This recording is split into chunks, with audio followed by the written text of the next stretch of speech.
to do it by myself, but a lot of my friends, family, and coworkers were aware that I was doing it, and they were very supportive. I completed the challenge with my children, well, my two oldest. They thought I was crazy. They said, how are we going to live on $24 for the next 3 days?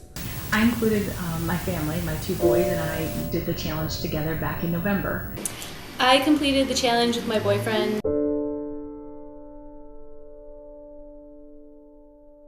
I did not plan out my meals. I just knew I had the approximately $12 in budget. The fresh vegetables were out of my budget, so I went for the bananas and oranges first, and then from there bought some wheat bread, and then I looked at my sheet and it said beverages, and I quickly realized that I could not afford any juices or fruit drinks or sodas, so I knew quickly that I would be drinking water for the next 3 days. I approached it with the thought of getting as much as I could possibly get for those $24. But at the same time, I was trying to eat healthy during that time, so I was on a very strict diet of no carbs and no sugar. In addition to me, having to eat a certain way, then my children were not going to eat the same way as me, so it's very difficult to kind of budget that and make that work out together. I thought about the key foods that would be healthy, and then I decided to see what the actual cost was at the time that I made the purchase and go from there. My first outreach was to the Sharing Center, which is the local food pantry out here in western Kenosha County. Knowing the director, Sharon Pottsville, I used that as a link and as a resource. I took it very serious. I grew up on assistance for food, so I approached it in a way of taking away all of my resources. I did some planning. I actually did not have a lot of time to clip recipes, but for my meats, I knew I had to clip a coupon because that was just way too expensive. I had sat down to make a list of some of the things that I thought might be feasible, and I also clipped a few coupons, hoping that it would save us some money.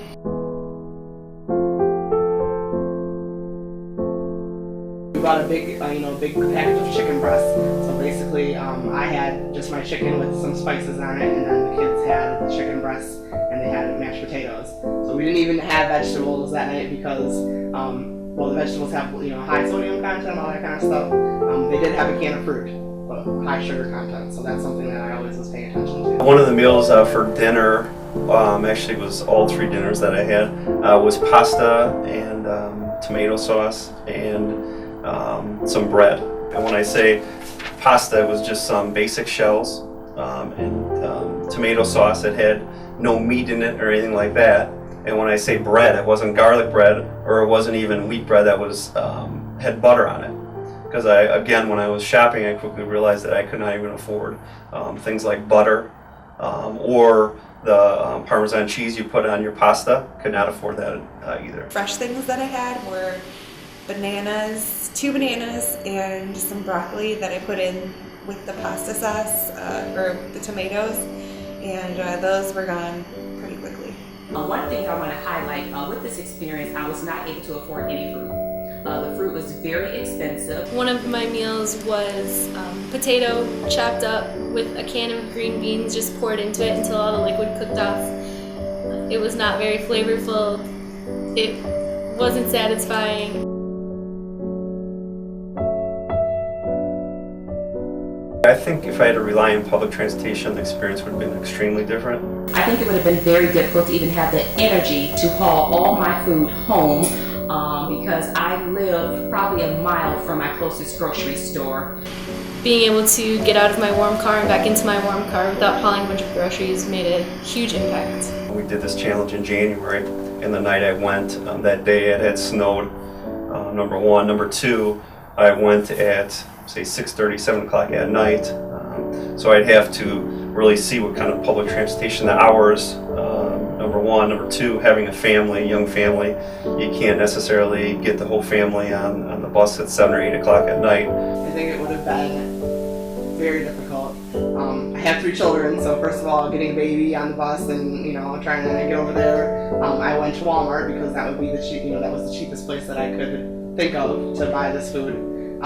So getting all the way over there with a baby and then trying to bring bags back, it probably just wouldn't have been even feasible to do that.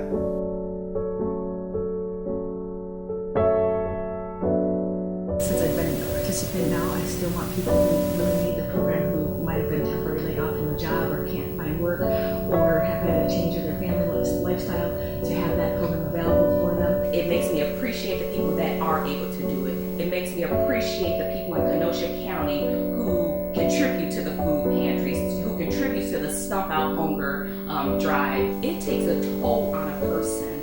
Now when I think back at how my mother probably had felt when she had to send me to bed hungry, it impacts a person's self-esteem, their desire to go on.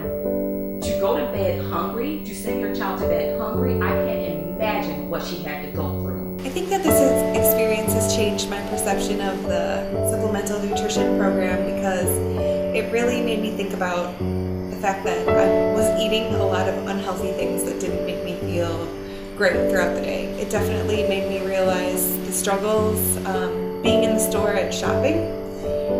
I had to pay very strict attention to my budget, which was very nerve-wracking. What really bothers me is that, working people, they get cut back so much, and then they don't, they're struggling to keep that balance, and they're struggling to get food and pay their bills, and it's just so hard.